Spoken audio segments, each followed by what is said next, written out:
Hello everyone, अनुज Chaturvedi UPPSC channel में आपका स्वागत है। आरओ एआरओ मेंस को लेकर के मैंने 2 वीडियो बनाए थे, पार्ट 1 पार्ट 2। उसमें मैंने 1 से लेकर के 50 तक के जो क्वेश्चंस हैं यूथ के कंपाइलेशन में जो आरओ एआरओ का है मोटा सा मैंने आपको दिखाया था, उससे मैंने वो क्वेश्चंस करा दिए थे। उसमें मैंने पेपर को डिकोड किया था, मैंने बताया था कि क्या स्टैंडर्ड सोर्स या क्या ऐसा सोर्स था जिसको अगर आपने पढ़ा होता तो आप आराम से उन क्वेश्चंस को कर लेते, या आगे भी आपको फ्यूचर में आरओ एआरओ 2023 के लिए कौन सा सोर्स फॉलो करना चाहिए और पेपर एक्चुअल में पेपर को डिकोड कैसे करते हैं मैंने आपको वो सिखाया था। पूरी मैंने आपको एनालिसिस करके दिखाई थी। वो वीडियोस आपने बहुत ज़्यादा पसंद किया। आपका कहना था कि यूपीपीएससी का भी करके बताइए। एक दो लोगों का ये भी आया था कि भैया ये तो ठीक है, आपने आरओ एआरओ 2021 का बता दिया, प्री मेंस का ठीक है, लेकिन अब 2023 में पेपर पैटर्न चेंज हो गया है, तो 23 का आप हमें बता के दिखाइए, तब हम आपको मानेंगे कि जो आप बात कह रहे हैं वो एक्चुअल में काम करती है, वो चीज़ें वर्क करती हैं। तो मैंने कहा कि ठीक है यार, ये सब चीज़ें एक्चुअल में वर्क करती हैं, लोग डेली उस चीज़ को इंप्लीमेंट कर रहे हैं, एग्जीक्यूट कर रहे हैं, उनको फायदा हो रहा है, सुधार कर पा रहे हैं वो अपनी चीज़ों में। सो मैंने कहा कि ठीक है, चलो इस बार यूपीपीएससी का 2023 का लेटेस्ट पैटर्न, लेटेस्ट ट्रेंड, उसको डिकोड करके आपके सामने रख देते हैं, फिर तो आपको भरोसा हो ही जाएगा, बिकॉज सारी चीज़ें सबूतों के साथ होंगी। चलो ठीक है, इस वीडियो में मैं आपको सिखाऊंगा, बताऊंगा।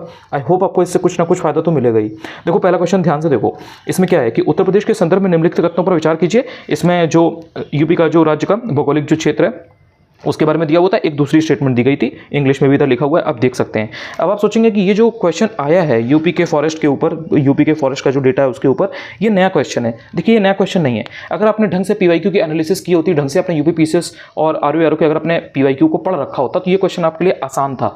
थोड़ा सा टफ इसलिए था क्योंकि ये जो डेटा इन लोगों ने यहाँ पर दिया था, ये डायरेक्ट इन्होंने टूरिज्म की जो एक वेबसाइट है इनकी, वहां से उन्होंने रैंडमली उठा के दे दिया था, तो उस वजह से ये टफ हो गया था। इसमें इस पर विवाद भी था, डिस्प्यूट भी था कि इसमें आंसर क्या होगा क्या नहीं होगा, बिकॉज आंसर की में अलग आंसर था ऑब्वियसली। बट अगर थीम की बात की जाए, मतलब जो क्वेश्चन पूछा गया है, मैं क्वेश्चन की बात कर रहा हूं, मैं आंसर पे नहीं जा रहा हूं। जो क्वेश्चन पूछा गया है यूपी के फॉरेस्ट से, उसका आप समझो। आरओ एआरओ का प्रीलिम्स का और आरओ एआरओ का मेंस का, दोनों का पेपर आप जब देखोगे तो आप देखोगे कि फॉरेस्ट रिपोर्ट से क्वेश्चन आया हुआ है। सो ये तो बात पता है, क्लियर है, चल चुकी है कि फॉरेस्ट रिपोर्ट इंपॉर्टेंट होती है, जो भी लेटेस्ट आ रखी होती है। जैसे 2021 का अभी तक चल रहा है, तो 2021 का मोस्ट प्रोबेबली दिसंबर 2023 में 2023 वाली आ जाएगी, तो फिर वो इंपॉर्टेंट हो जाएगी। अब इसमें अगर आप ध्यान दोगे तो यूपीपीसीएस का 2022 का अगर आप पेपर उठाओगे, ठीक है, यूपीपीसीएस का 2022 का अगर आप पेपर उठाओगे तो उसमें आपको एक क्वेश्चन देखने को मिलेगा फॉरेस्ट के ऊपर। ये देखो, ये यूपीपीसीएस 2022 का पेपर है। ये वाला क्वेश्चन जो है आप इसको ध्यान से पढ़ो। फॉरेस्ट रिपोर्ट 2021 के अनुसार 2 सालों में वन क्षेत्र में अधिकतम वृद्धि कहां पर हुई है, इंग्लिश में भी आप देख सकते हो। फॉरेस्ट रिपोर्ट से डायरेक्ट क्वेश्चन है, 2022 का है ये। 2021 में तो आरओ एआरओ में आया ही था, 2022 में भी आया हुआ है, और यहाँ पर 2023 में यूपी स्पेशल से रिलेटेड क्वेश्चन आपके सामने है। तो अब आपको ये बात समझ में आना चाहिए कि ये जो थीम है फॉरेस्ट वाली, ये इंपॉर्टेंट होती है, तो ये क्वेश्चन वहाँ से उस थीम के ऊपर बेस्ड है। इसके बाद में जो दूसरा क्वेश्चन है उसको आप बहुत ध्यान से देखो। इसमें है कि जो गैर पारंपरिक ऊर्जा स्रोत होते हैं वो वे स्रोत होते हैं जो कि, यानी कि नॉन कन्वेंशनल एनर्जी सोर्सेज के ऊपर बेसिकली क्वेश्चन है। जो ऑप्शंस हैं वो आप देख सकते हो। अब इसमें जो मैं आपको दिखाने वाला हूँ उसको आप थोड़ा सा ध्यान से देखना, ठीक है, बहुत ध्यान से देखना है। ये आपके सामने 2021 का पेपर है, ठीक है, 2021 का यूपीपीसीएस का ही पेपर है। ये 2023 का पेपर है, ये क्वेश्चन आपके सामने है, नॉन कन्वेंशनल एनर्जी सोर्सेज, और ये 2021 का क्वेश्चन है। इसमें जो ये वाला क्वेश्चन है 143 को, इसको ध्यान से देखो। Non renewable source of energy, one and the same thing है कि नहीं है? यहां पर इन्होंने क्या पूछा है, नॉन कन्वेंशनल एनर्जी सोर्सेज, यहां पर इन्होंने क्या पूछा है, non renewable energy sources of energy. One and the same thing है, सेम कॉन्सेप्ट, सेम थीम है, बस उसमें थोड़ा सा आंसर अलग है। उसमें उन्होंने सोर्सेज को एग्जैक्टली यहाँ पर मेंशन कर दिया है यहाँ पर, और यहाँ पर इन्होंने सोर्सेज को एग्जैक्टली मेंशन नहीं किया है। रिपीटेड थीम है कि नहीं है, सेम कॉन्सेप्ट है कि नहीं है? अब आप बताओ पीवाईक्यू की वैल्यू है कि नहीं है, आप बताओ।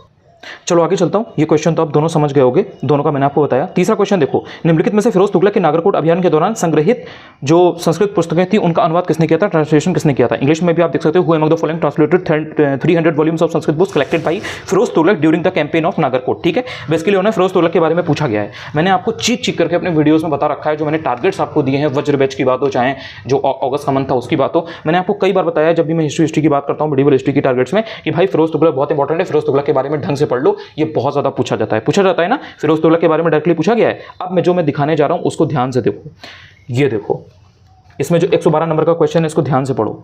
ये 2020 का यूपीपीसीएस का पेपर है, ये मैंने अपने घर से नहीं निकाला है, ये ऑफिशियल यूपीपीसीएस का प्रीलिम्स का 2020 का पेपर है, और इस क्वेश्चन को आप ध्यान से पढ़ो। Which of the following Mughal period canals was constructed by the restoring the Raj Baba of Firoz Shah? Firoz Shah के बारे में डायरेक्ट क्वेश्चन आया हुआ है कि नहीं आया हुआ है? निम्नलिखित में से किस मुगलकालीन नहर का निर्माण फिरोज शाह की राज बाबा को पुनर्जीवित करके किया गया था? इसमें ये शाह नहर आंसर था। खुद देख लो आप कि ये क्वेश्चन फिरोज तुगलक के ऊपर आया हुआ है कि नहीं है, और ये यहाँ पर इन्होंने पूछा गया है जो ट्रांसलेशन है। फिरोज तुगलक के ऊपर डायरेक्टली क्वेश्चन आए हुए हैं, आप देख लो। आई होप कि अब आपको चीज़ें समझ में आ रही होंगी। चलो आगे चलता हूँ। इसके बाद में आप जो चौथा क्वेश्चन है उसको देखो। 2022-23 के लिए गरीबी उन्मूलन यानी कि इरेडिकेशन ऑफ पॉवर्टी के लिए जो इंटरनेशनल डे सेलिब्रेट किया जाता है, कॉमेमोरेट किया जाता है, उसकी थीम क्या थी, उसका सब्जेक्ट क्या था, इसके लिए ये पूछा गया है। ठीक है, चौथा क्वेश्चन और पांचवा क्वेश्चन भी ध्यान से देखो। पांचवा क्वेश्चन में क्या है कि निम्नलिखित में से कौन से निर्धनता के प्रकार यानी कि टाइप्स ऑफ पॉवर्टी पूछा था। इंग्लिश में भी आप देख सकते हो, 4 options were given, absolute poverty, related poverty, relative and then subjective and functional. और ऊपर वाले में तो थीम है, ये आपने देख लिया। अब मैं जो आपको दिखाने जा रहा हूँ वो आप ध्यान से देखना। ये है यूपीपीसीएस का 2022 का पेपर, प्रीलिम्स का। ठीक है, ऑफिशियल पेपर है। इसमें जो ये 68 नंबर पे क्वेश्चन है इसको ध्यान से देखो। यूएनडीपी की जो निर्धनता को लेकर के, पॉवर्टी को लेकर के, जो इसमें जो 2 बताए गए हैं, जो कैटेगरी बताई गई है वो क्या है, इनकम पॉवर्टी और ह्यूमन पॉवर्टी है कि नहीं है ना। इसके बाद में और देखो, बेसिकली पॉवर्टी के ऊपर क्वेश्चन आया हुआ है, वहां पर उन्होंने टाइप पूछे थे, यहाँ पर कैटेगरी पूछी है। ठीक है, इसके बाद में एक चीज और नोटिस करना जो मैं आपको दिखाने जा रहा हूं। ये जो क्वेश्चन है इसी का यूपीपीसीएस 2022 का प्रीलिम्स का जो 98वां क्वेश्चन है, 98th क्वेश्चन है। इसमें देखो 2 स्टेटमेंट दी गई हैं, एक में असर्शन है, रीजन है। इसको ध्यान से पढ़ो। 20वीं शताब्दी में निर्धनता एवं निर्धन व्यक्ति हमारी चिंता एवं कर्तव्य के विषय बने। रणनीतिक रूप से यहाँ लक्ष्य विधन क्रियाओं का अभाव था, जिसके फलस्वरूप इस मुद्दे को गति मिली। इंग्लिश में भी देख सकते हो, strategically there was a lack of targeted actions due to which this issue got momentum. पहली statement you can see during the 20th century poverty and poor people have become the subject of our concern and duty. ठीक है, इसके अलावा एक और question भी आया हुआ था, मैं आपको दिखा देता हूँ अगर आपको मिल जाए। एक और था इसके आगे, वो मैं आपको ढूंढ के अभी दिखा दूंगा। ये क्वेश्चन था, ये मैं कह रहा था यार, 116 नंबर पे। ध्यान से देखो। निर्धनता को एक सामाजिक समस्या माना गया है, जो कि लंदन में निर्धनता पर किए गए एक शोध सर्वेक्षण का परिणाम था। इस शोध के शोधार्थी कौन थे? Charles Booth. Poverty is regarded as a social problem which was the outcome of a survey research on poverty in London. Who was the scholar of this research? 3 question UPPCS 2022 के पेपर में, official paper में poverty के ऊपर आए थे। क्या आपकी responsibility नहीं बनती थी कि जब आप 2023 का पेपर दें तो उसमें आप पॉवर्टी को ढंग से पढ़ के जाएं? पॉवर्टी के ऊपर इन्होंने 2 क्वेश्चन पूछ रखे हैं, और ये सिर्फ यहीं पर नहीं पूछ रखे हैं। 2022 में 2021 का पेपर देखना, 2020 का पेपर देखना, 2019 का पेपर देखना, 2018 का पेपर देखना। You will see a lot of questions कि लगातार वो रिपीट होते हैं पॉवर्टी के ऊपर।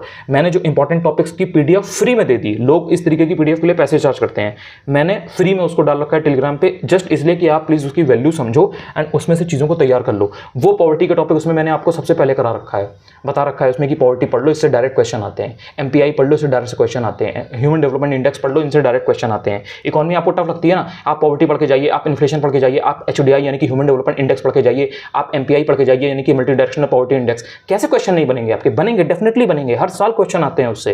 तो ये आपके सामने दोनों क्वेश्चंस के लिए प्रूफ था, सो दैट आप ये भरोसा कर पाएं कि ये जो पीवाईक्यू हैं, जो ऑफिशियल चीजें होती हैं, वो आपके लिए कितनी वैल्यूएबल है। आप इधर उधर 10 तरीके की टेस्ट सीरीज के पीछे भागते रहते हैं कि वहां 200 रुपए की मिल रही है, वहां 300 रुपए की मिल रही है, वहां पे 500 की मिल रही है, वहां 1000 की मिल रही है, उसको ज्वाइन कर लें कि ना ज्वाइन कर लें, बिकॉज आपको मीठे मीठे सपने दिखाए गए होते हैं। एक्चुअल में जो ये जो पीवाईक्यू है, ये आपको सबसे पहले तैयार करना चाहिए था, और जब आप इसमें प्रो हो जाएं तो उसके बाद खुद आप इतना स्मार्ट हो जाएंगे कि आप चीज़ों को एनालाइज कर पाएंगे, आप वो चीज़ को पकड़ पाएंगे। बट अनफॉर्चुनेटली वो चीज़ जब नहीं की जाती है तो उसके बाद में फिर बहुत ईजी हो जाता है आपका इधर उधर बहकना या भटकना।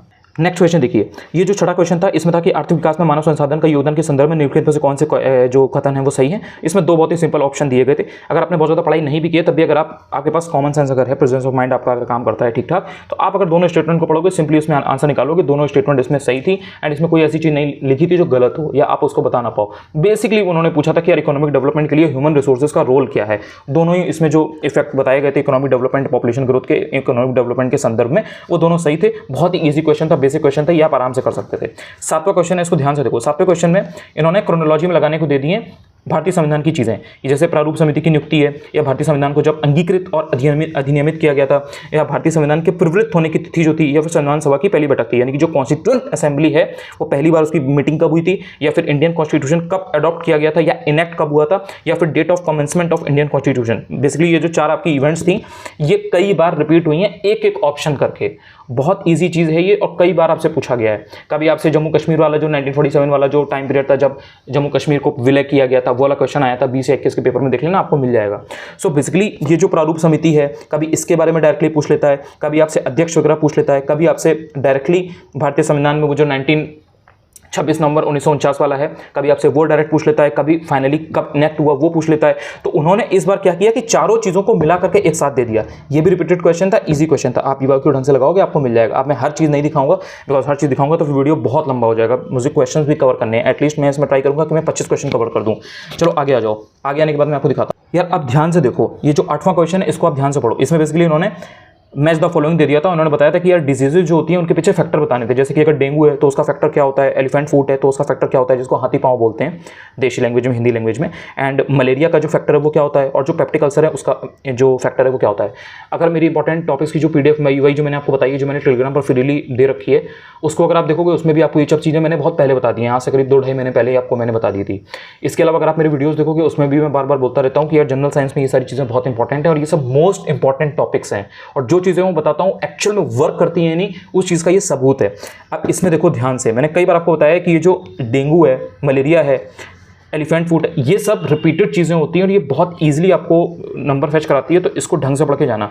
अब जो मैं आपको दिखाने जा रहा हूँ उसको ध्यान से देखो, ये देखो, ये क्या है, ये 2021 का UPPCS का पेपर है। क्या है? UPPCS का 2021 का पेपर है। अब जरा ये जो ऑप्शंस हैं इनको मिलाओ भैया, प्लीज़ प्लीज़ मिलाना आप लोग। देखो इसमें यहाँ पे क्या दिया गया है, यहाँ पे ये डेंगू दिया गया है, ठीक है, ये डेंगू है, इसके साथ में यहाँ पे ये फील पाँव है, यानी कि वही एलिफेंट फुट, इसके साथ में मलेरिया है। अब इसके जो 3 ऑप्शन है जरा देखो इसको, निम्नलिखित में से कौन सा रोग मच्छर वाहित नहीं है? डेंगू दिया है, फाइलेरियासिस वही वाला एलिफेंटियासिस जो होता है उसी को बोलते हैं, और ये जो आपका मलेरिया है ये भी दिया हुआ है। तीनों के तीनों ऑप्शन दिए गए कि नहीं दिए गए? चलो ठीक है, अब इसको लेकर के आप ये कह सकते हो कि भैया ये 2021 में आया था, 2023 में भी आया है, ठीक है, लेकिन ऐसा है क्या कि ये और भी कभी आया हो? और भी आया था, और भी दिखा देता हूँ, चलो ठीक है। अब आप ध्यान से देखो, मैं अभी आपको दिखाता हूँ। ये जो पेपर है ये 2022 का UPPCS का पेपर है, ठीक है। इसमें आप ध्यान से देखो 114 नंबर पे जो क्वेश्चन दिया हुआ है, इसमें डेंगू बुखार के बारे में डायरेक्टली दिया है कि नहीं दिया है, और जो बाकी भी ऑप्शंस दिए गए हैं उनको जरा एक बार प्लीज़ देख लो। आंसर जो भी है, आंसर डेंगू के लिए जो भी होगा एडीज होगा, ठीक है। उसके अलावा जो एनाफिलीज दिया गया है, जो क्यूलेक्स दिया गया है, कि आपको वो पढ़ने की जरूरत नहीं थी। अगर आपने एनाफिलीज और क्यूलेक्स पढ़ा होता तो डायरेक्टली यहाँ पर ये जो क्वेश्चन आया हुआ है इसको आप देख लेते। 2021 और 22 दोनों में जो क्वेश्चन आया हुआ है वो डायरेक्टली आपके सामने यहाँ पर आया हुआ था। अब अगर कोई इंसान ये क्वेश्चन गलत करके जाएगा तो वो डायरेक्टली 10-20 हज़ार लोगों से पीछे होता है, ये बात आपको समझनी पड़ेगी। इस तरीके के इजी टू मॉडरेट क्वेश्चन आप गलत कर ही नहीं सकते, और यही सारी चीजें मैं आपको टारगेट्स में देता हूं वज्र बैच में, आपको वज्र बनाने के लिए। पिछले मंथ में अगस्त में मैंने आपको काफ़ी चीज़ें ऑलरेडी करा दी थी। जब जनरल साइंस का बताऊंगा ऐसे ही मोस्ट इंपॉर्टेंट टॉपिक दूंगा और वही आपके एग्जाम में आएंगे, वही फंसेंगे आपके। तो ये है सबूत, ये हैं चीज़ें जिससे आप विश्वास कर सको अपने ऊपर, मेरे ऊपर नहीं। मेरे ऊपर तो ऑब्वियसली करोगे जब सामने चीज़ें हैं, लेकिन अपने ऊपर ये जो चीज़ें आपके सामने हैं, जो किताबें आपके सामने हैं, जो बुक्स आपके पास हैं, जो BYQ आपके पास है, यही आपको सिलेक्शन दिलाएगा। सेल्फ स्टडी ही आपको सिलेक्शन दिलाएगी। भले ही आप कोई पेड कोर्स ज्वाइन कर लो, लेकिन मेहनत तब भी करनी पड़ती है, इस बात को समझो। कभी भी ऐसा नहीं होता है कि आपने अगर पेड कोर्स कोई ज्वाइन कर लिया तो वो सिलेक्शन दिला देगा, उसके बाद भी आपको मेहनत करनी पड़ती है। और ये सारी चीज़ें जो मैं आपको बता रहा हूँ ये सब करनी पड़ती हैं। ये सब आप नहीं करोगे तो आपको बहुत प्रॉब्लम होगी नंबर बनाने में।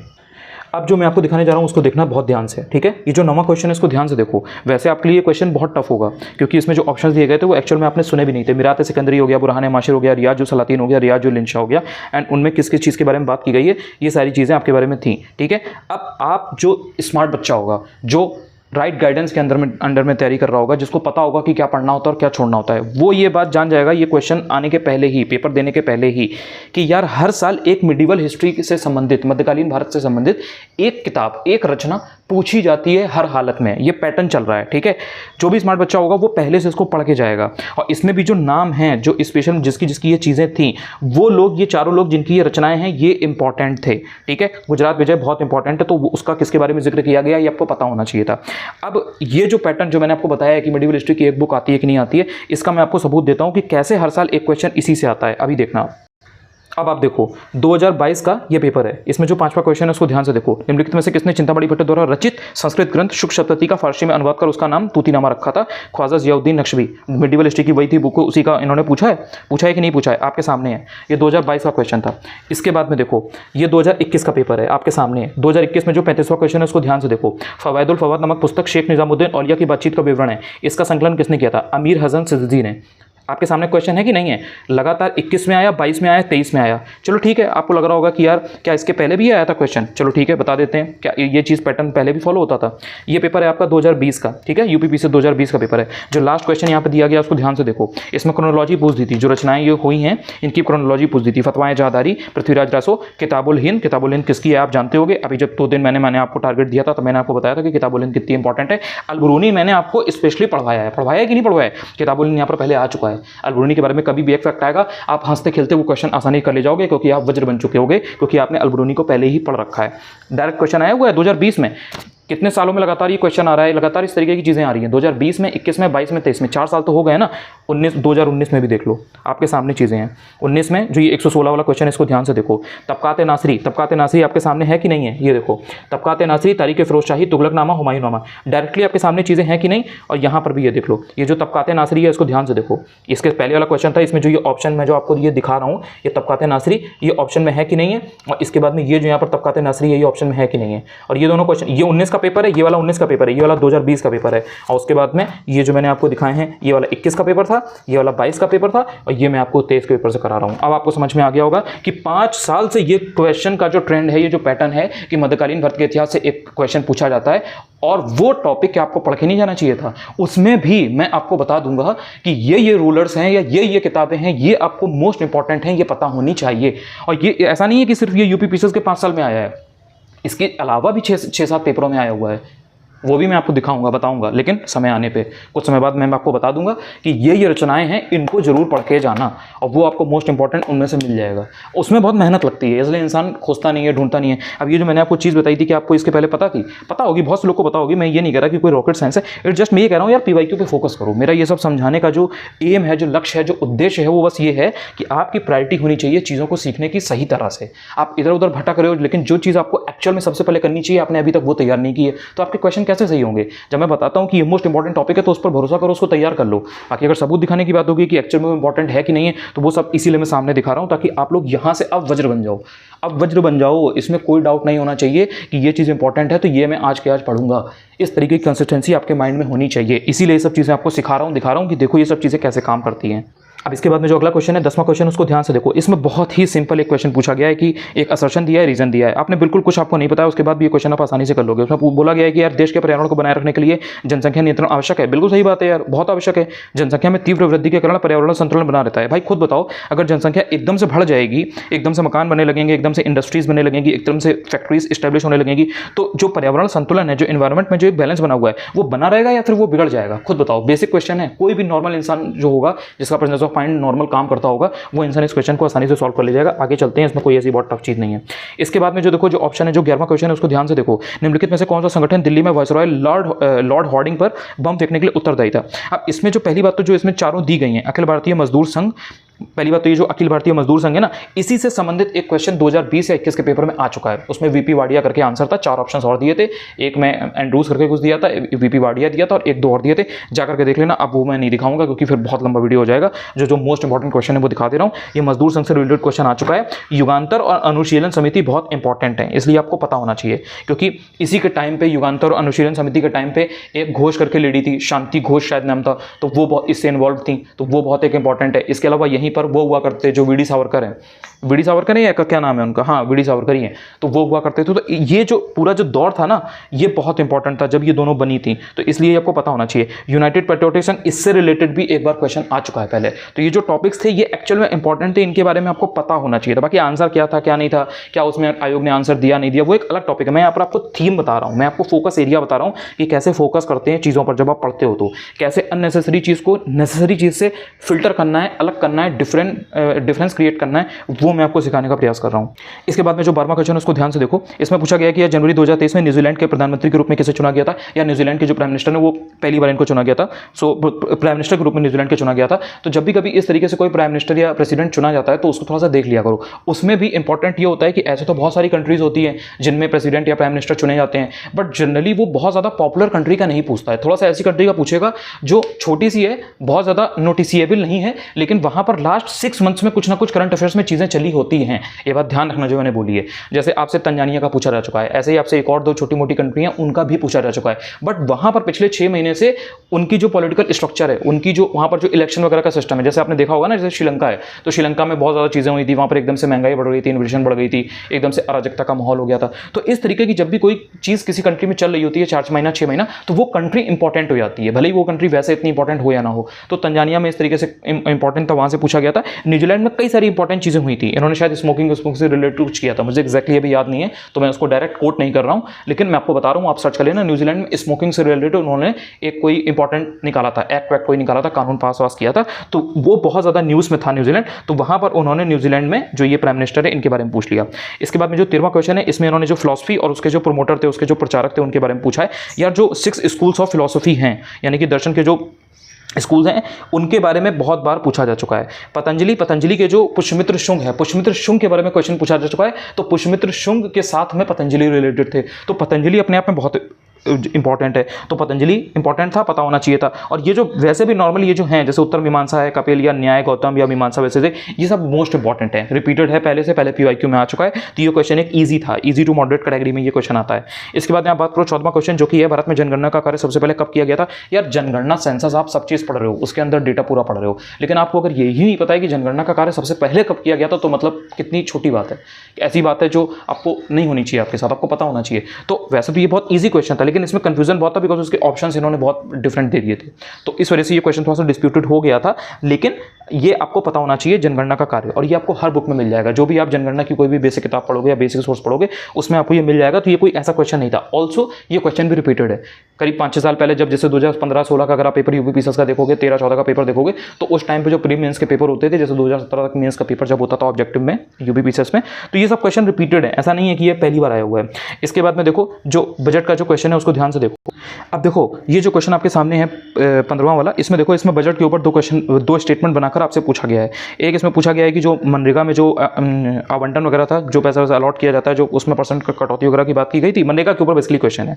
और जो दूसरी स्टेटमेंट है वो जल जीवन मिशन के ऊपर है, ठीक है। अब मनरेगा और जल जीवन मिशन दोनों ही मोस्ट इंपॉर्टेंट है। मैं बहुत पहले आपको इंपॉर्टेंट टॉपिक्स की जो मैंने PDF दी थी उसमें भी बता चुका हूँ, और जब भी कभी मैं आपको इकॉनमी वगैरह की चीज़ें बताता हूँ, इंपॉर्टेंट योजनाएं बताता हूँ, या टेलीग्राम ग्रुप पर मैं जब फोटो भेजता हूँ इंपॉर्टेंट, तो मैंने उसमें आपको ऑलरेडी करा रखा है, ये दोनों करा रखे हैं, जल जीवन मिशन भी करा रखा है, मनरेगा भी करा रखा है। अब मैं जो आपको दिखाने जा रहा हूँ सबूत, वो आप ध्यान से देखो।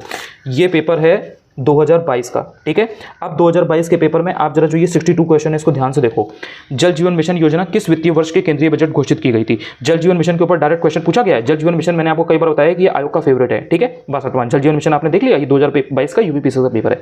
अब उसके बाद में ये जो ऑप्शन है दूसरा वाला, ये जो स्टेटमेंट है इसको आप ध्यान से देखो। जल जीवन मिशन के ऊपर डायरेक्टली पूछा गया है। और इसी तरीके से जो मनरेगा है ना, मनरेगा तो बहुत बड़ा है। जल जीवन मिशन तो चलो अभी ठीक है, 2 साल से न्यूज़ में है और लॉन्च हुई है, ये सब चीज़ें हैं, तो ये आपको बजट में और जगह जगह पर दिखाई दे रही है। मनरेगा तो पिछले 10 सालों से चल रहा है, और ये पता नहीं कितनी बार मनरेगा पूछा गया है। तो ये जो मनरेगा है ये बहुत इंपॉर्टेंट था, जल जीवन मिशन बहुत इंपॉर्टेंट था। उन्होंने आपसे कोई ऐसी छोटी सी योजना के बारे में नहीं पूछा है कि इसमें आवंटन कितना था। जो स्मार्ट बच्चा होगा वो क्या करेगा, जब आप बजट पढ़ते हो तो जो स्मार्ट बच्चा होगा वो क्या करेगा कि मनरेगा हो गया, जल जीवन मिशन हो गया, प्रधानमंत्री आवास योजना हो गया, या इस तरीके से जो बहुत इंपॉर्टेंट कोई सेंट्रल गवर्नमेंट की स्कीम या योजना या कैंपेन होता है उसको पढ़ेगा, उसमें देखेगा कि भाई अलॉटमेंट कितना है। बट जो एक ऐसा बच्चा होगा जो सिर्फ इधर उधर मटेरियल चेज करता है, वो क्या करेगा, वो सारी पढ़ लेगा, और सारी पढ़ लेगा, उसमें सब पढ़ लिया कि 60,000 किसको दिया है, 70,000 किसको दिया है, 40,000 किसको दिया है, 30,000 किसको दिया है, 20,000 किसको दिया है। तो होगा क्या कि वो सारे डेटा रट के जाएगा और वहाँ पर सब सारी चीज़ें भूल जाएगा, कंफ्यूजन हो जाएगा उसको। पर जो स्मार्ट होगा वो क्या करेगा, वो कहेगा यार जल जीवन मिशन इंपॉर्टेंट है, मनरेगा इंपॉर्टेंट है, प्रधानमंत्री आवास योजना इंपॉर्टेंट है, इनको पढ़ के जाता हूँ मैं, इंपॉर्टेंट है, इन्हीं से देगा। और अगर इसके अलावा किसी चीज़ से देगा तो यार सबको नहीं आता होगा, मुझे भी नहीं आता होगा, तो ठीक है, मैं उससे कोई पीछे थोड़ी ना हो जाऊँगा। ये होता है स्मार्ट वर्क, इसको बोलते हैं स्मार्ट वर्क। तो ये आपको करना है। एटलीस्ट जो मेरा वीडियो देखते हो, अगर मुझसे कोई चीज़ आपको सीखने को मिलती है तो ये सारी चीज़ें एग्जीक्यूट करो अपनी प्रिपरेशन में। जो अननेसेसरी चीज़ है उसको अलग करो, जो नेसेसरी चीज़ है उसको दिमाग में रखो। उसको टालना नहीं है कि मैं कल कर लूँगा, परसों कर लूँगा। उस चीज़ को नोट डाउन करो कि मुझे ये चीज़ करनी है, और उसको हाल के हाल करने की आदत डालिए। अब इसके बाद में जो अगला क्वेश्चन है उसको आप ध्यान से देखिए। जो 16वां क्वेश्चन था उसमें यह था कि फरवरी 2023 में भारत के सबसे बड़े हेलीकॉप्टर निर्माण संयंत्र का उद्घाटन निम्नलिखित में से किस स्थान पर हुआ था? इंग्लिश में भी आप देख सकते हैं। इन फरवरी 2023 India's biggest helicopter manufacturing plant was inaugurated in which one of the following places. अब इसमें देखो ध्यान से, भारत का सबसे बड़ा हेलीकॉप्टर निर्माण संयंत्र है, भारत का सबसे बड़ा। मैंने आपको कई बार बताया है ना कि जब भी कोई ऐसी चीज़ हो जो भारत की सबसे बड़ी हो, या किसी स्टेट की सबसे बड़ी हो, या किसी स्टेट की पहली बार कोई चीज़ हो रही हो, या भारत की पहली बार कोई चीज़ चल रही हो, जैसे पहली बार अगर कहीं मेट्रो चल रही है, पहली बार अगर कहीं पर म्यूजियम खोला जा रहा है, पहली बार अगर कहीं पर कोई रबर प्लांट लग रहा है, आरओ 2021 के पेपर में भी मैंने ये चीज़ आपको बताई थी, मेंस में भी मैंने आपको ये चीज़ बताई थी। तो दैट थिंग बिकम्स इंपॉर्टेंट। ये चीज़ मैंने आपको कई बार चीख के बताई है। सेम चीज़ यहाँ पर आई है कि नहीं आई है? तो जब करंट अफेयर्स आप पढ़ रहे हो तो उस टाइम पर ध्यान दो यार, इस तरीके की कोई चीज़ें हैं क्या, करंट अफेयर ऐसे ही पढ़ा जाता है, उसमें आपको ये चीज़ें फिल्टर करनी है कि अगर कोई भारत की सबसे बड़ी चीज़ है तो उसको सबसे पहले पढ़ लो। भारत की सबसे बड़ी इंडस्ट्री हो किसी चीज़ की, पहले सबसे पहले आई हो। मैंने आपको कई बार बताया कि जो कॉटन के लिए, जूट के लिए, इस तरीके की जो मिल थी, जो जब लगी थी, तो वो वाला क्वेश्चन ROR 2021 के फिल्म्स में आया था। तो वो क्यों आया था? क्योंकि यार वो पहली थी, सबसे पहली बार कोई फैक्ट्री लग रही है कॉटन के लिए, जूट के लिए, तो it was important and it was asked in your examination. अब इसके बाद में जो 17वां क्वेश्चन है वो ध्यान से देखो, निम्नलिखित में से कौन सी कवित्री पुस्तक सही सम्मिलित नहीं है। बेसिकली उसमें वही मैच द फॉलोइंग वाला था, उसमें सही बताना था। ये क्वेश्चन टफ है और ये क्वेश्चन छोड़ने वाला था। ये क्वेश्चन इतना कोई इजी नहीं था। अगर आपको आता है तो ठीक है, नहीं आता है तो उसको छोड़ दीजिए। ये क्वेश्चन के पीछे बहुत ज़्यादा प्राण देने वाली चीज़ नहीं थी, आपको इसको सिंपली स्किप करना था। ये कहीं PYQ WYQ में ऐसे नहीं पूछा गया है, ना ही कभी ऐसे इतना मेजर थीम थी जिस पे आयोग फोकस करता हो, या ये कोई मोस्ट इंपॉर्टेंट टॉपिक हो, ऐसा कुछ भी नहीं था। ये सिंपली टफ क्वेश्चन था, रैंडम क्वेश्चन था। ऐसे 1-2 क्वेश्चन, 4 क्वेश्चन हर बार आते हैं, UPPCS में भी आते हैं, ROR में भी आते हैं। एंड आपको मैं अभी बता दे रहा हूँ, ROR के 2023 के प्रीलिम्स में इस तरीके के 3-4 क्वेश्चन आएंगे। आपको चुपचाप उनको देखना है, आता है तो ठीक है, नहीं आता है आगे बढ़ जाना है। उन क्वेश्चन को बहुत ज़्यादा इज्जत नहीं देनी है, रिस्पेक्ट नहीं देनी है। चुपचाप उसके सामने हाथ जोड़िए, पैर छूइए और आगे निकल जाइए। जो इजी मॉडरेट टाइप के क्वेश्चन, इजी और मॉडरेट टाइप के क्वेश्चन हैं, उनको सही करने का एम बनाना है, ना कि उन टफ क्वेश्चंस या उन रैंडम क्वेश्चंस के पीछे भागना है जो आपने कभी सुने नहीं, कभी देखे नहीं। और उन क्वेश्चन से बहुत ज़्यादा फर्क नहीं पड़ना है, क्योंकि वो क्वेश्चन 3 से 4 ही होते हैं, इससे ज़्यादा कभी नहीं होते हैं। बहुत ज़्यादा आएंगे 5 क्वेश्चन, इससे ज़्यादा कभी भी ऐसा नहीं होता है कि वो क्वेश्चन इतने टफ आ जाए, क्योंकि हर कैटेगरी का बच्चा एग्जाम दे रहा है ना।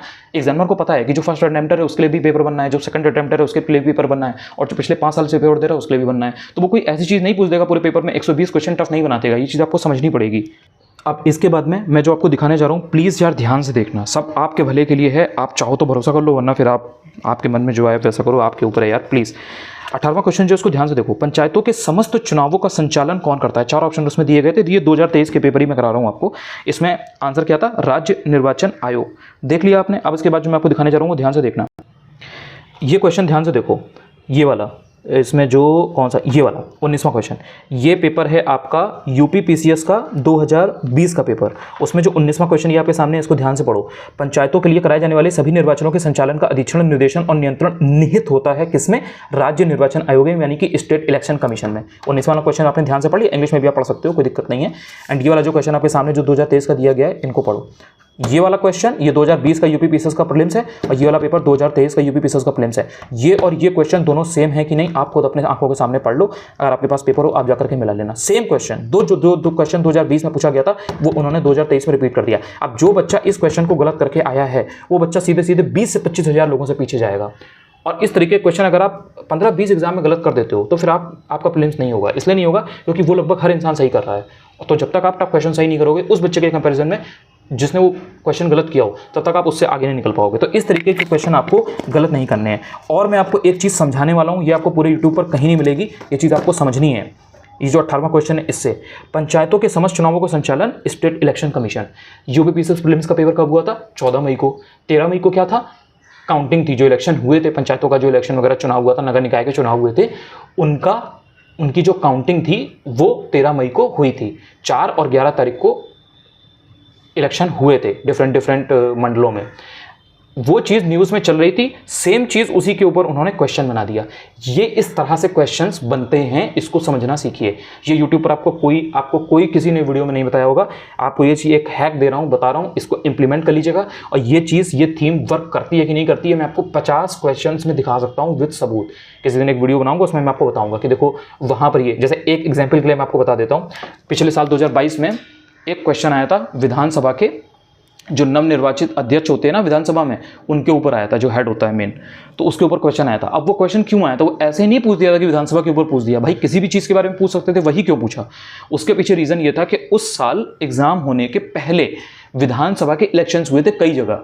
उत्तराखंड में हुए थे, उसके पहले आपका जो यूपी है वहाँ पे हुआ था, उसके पहले आपका नागालैंड में भी हुआ था, और मणिपुर में कई जगहों पे हुए थे, 4-5 जगह पे हुए थे। वहाँ पर सबके वो बंदे बदले थे। पंजाब में भी हुआ था शायद, और गोवा में भी हुआ था। तो उन्हीं में से 4 ऑप्शंस उन्होंने बना के दे दिया और डायरेक्टली पूछ लिया था कि विधानसभा में नवनिर्वाचित अध्यक्ष जो हैं वो कौन थे। Are you getting my point? इस तरीके के 50 क्वेश्चन मैं आपको दिखा सकता हूँ कि इस तरह से करंट अफेयर्स में जो चीज़ें चल रही होती है ना, उनसे ड्राइव्ड होते हैं क्वेश्चन, उनसे मोटिवेटेड होते हैं। तो आपको इन चीज़ों पर ध्यान रखना है। अब जो नेक्स्ट क्वेश्चन है, जो 19वां क्वेश्चन है, उसको ध्यान से देखो। इसमें उन्होंने पूछा है कि जो पंचायती राज पर जो अशोक मेहता समिति थी, उनकी जो प्रतिवेदन था, उनकी जो रिकमेंडेशंस थी 1977 की, उनमें उसके बारे में उन्होंने बात की थी। उसमें उन्होंने 2 स्टेटमेंट दिए गए थे, ठीक है। अब ये क्वेश्चन मैंने आपको कई बार बता रखा है, इंपॉर्टेंट टॉपिक्स मैंने आपको दे रखे हैं, पीडीएफ दे रखी है, मैंने उसमें भी बताया है। और जब भी कभी मैं पॉलिटी का मैं आपको बताता हूँ इंपॉर्टेंट टॉपिक्स, तब भी मैंने बताया है। और जो मैंने आपकी पॉलिटी पिछले महीने खत्म करवाई है, अगस्त के महीने में, उसमें मैंने आपको ये पंचायती राज के ऊपर प्रॉपर पढ़वाया है, बताया कि नहीं बताया, आप इसको तैयार भी कर चुके हो। अब आपको मैं जो दिखाने जा रहा हूँ, ध्यान से देखो। ये यूपी पीसीएस का 2022 का पेपर है, ठीक है, प्रीलिम्स का। इसमें जो पहला क्वेश्चन है उसको ध्यान से देखो। इसमें जो 4 ऑप्शन दिए गए उनको ध्यान से देखो। बलवंत राय मेहता कमेटी दिया है, अशोक मेहता कमेटी दिया है, एलएम सिंघवी कमेटी दी है, पीके तुंगल समिति दी है। जो दूसरा ऑप्शन है अशोक मेहता समिति, उसको ध्यान से देखो। 1977 दिया है कि नहीं दिया है अशोक मेहता कमेटी। यहाँ पर उन्होंने क्या किया, उसी अशोक मेहता कमेटी को यहाँ से 2022 के पेपर में से 1977 अशोक मेहता कमेटी यहाँ से उठाया और उसी के बारे में उन्होंने 2 स्टेटमेंट बना के 2023 के यूपी पीसीएस के प्रीलिम्स के पेपर में दे दिया। इसको बोलते हैं इंपॉर्टेंट टॉपिक को ढंग से पढ़ के जाना एंड अननेसेसरी चीज़ को फालतू में पढ़ के मत जाना, दिमाग में रख के मत जाना। ये चीज़ होती है। अब आपको समझ में आ गया होगा कि पंचायती राज कितना इंपॉर्टेंट है और ये किस तरह से रिपीट हो रही हैं चीज़ें। अब आप देख लो, आपकी आंखों के सामने है। इसके बाद जो नेक्स्ट क्वेश्चन है वो आप ध्यान से देखो। उत्तर प्रदेश के निम्नलिखित शहरों में से कौन सा शहर भारत की अध्यक्षता के दौरान G20 के 200 सत्रों में से 11 बैठकों के लिए स्थल के रूप में शामिल नहीं है? लखनऊ कह रहे, आगरा, वाराणसी, कानपुर, ग्रेटर नोएडा। 4 ऑप्शन इसमें दिए गए हैं। कानपुर कई बार ऑप्शंस में ऑलरेडी रह चुका है, आपको पता होना चाहिए।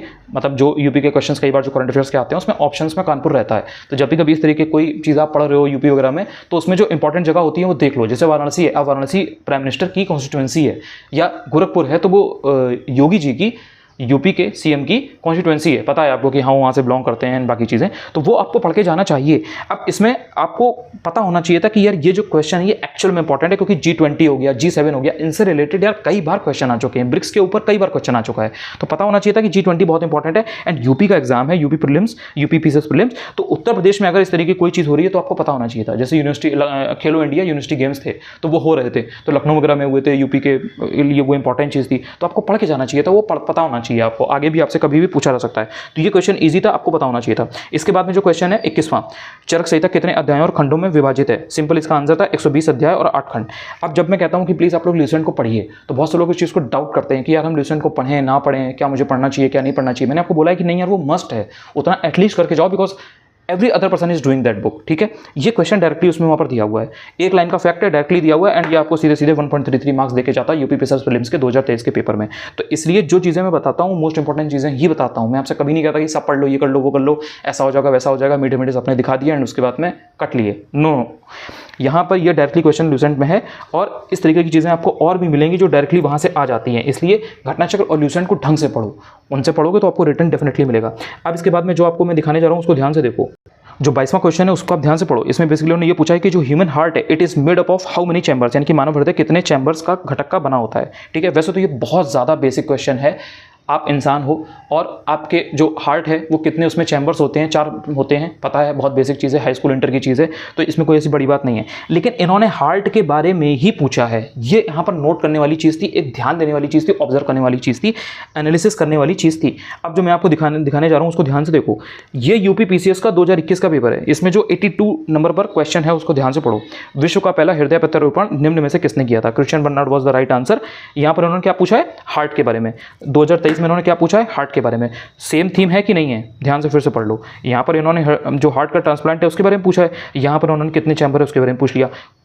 थीम तो सेम है ना, जो टॉपिक है वो तो सेम है ना। अब कभी ये पूछ लिया कि उसके बारे में वैक्सीन कब बनाई जाएगी, कभी उसका ये पूछ लिया कि कितने उसमें वो बने हैं, लाइक उसमें चैम्बर्स कितने हैं। और आपको बता देता हूँ पेसमेकर के बारे में एक क्वेश्चन 2016, 17 या 18 किसी एक साल पेसमेकर के बारे में क्वेश्चन आया रखा है। ना विश्वास हो आप जाना देख लेना, पेसमेकर के बारे में आपको मिल जाएगा। पेसमेकर क्या करता है, क्या काम है उसका, एक लाइन का आंसर है, आप पढ़ोगे आपको मिल जाएगा।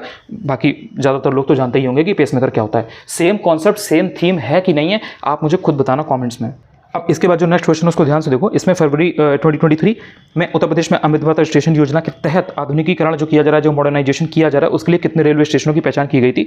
इसमें इस तरीके के देखो, पहली बात तो एक चीज़ समझ लो, इस तरीके के जो डेटा फैक्ट्स होते हैं जिसमें ये नंबर वगैरह होता है कि कितने स्टेशन बन रहे हैं, कितनी ट्रेन चलाई जाएंगी, कितनी मेट्रो चलाई जाएंगी, कितनी फैक्ट्री बनेंगी, इस तरीके कितने प्लांट्स लगेंगे, सोलर एनर्जी, इस तरीके की चीज़ें बहुत इंपॉर्टेंट होती हैं, तो आपको पढ़ के रखना चाहिए, ठीक है। दूसरी चीज़ यूपी की बात थी, तो यूपी का एग्जाम था, यूपी पीसीएस प्रीलिम्स सबसे बड़ा एग्जाम होता है यूपी का, इसलिए अमृत भारत स्टेशन योजना बहुत इंपॉर्टेंट थी। तो ये थोड़ा सा प्रिडिक्टेबल हो जाता है, पढ़ के जाना चाहिए। जो स्मार्ट इंसान होता है उसको पता रहता है कि हाँ यार ये इंपॉर्टेंट है। जैसे मैंने आपको G20 वाला एग्जांपल दिया ना कि G20 है, G7 है, ब्रिक्स है, या जैसे अगर स्पोर्ट्स की बात करें तो स्पोर्ट्स में जैसे खेलो इंडिया गेम्स हैं तो यूथ फेस्टिवल इंपॉर्टेंट हो जाता है। जैसे खेलो इंडिया गेम्स हैं, खेलो इंडिया यूनिवर्सिटी गेम्स हैं, तो ये सब कई बार पूछा जा चुका है, तो यूथ फेस्टिवल वगैरह इंपॉर्टेंट हो जाता है।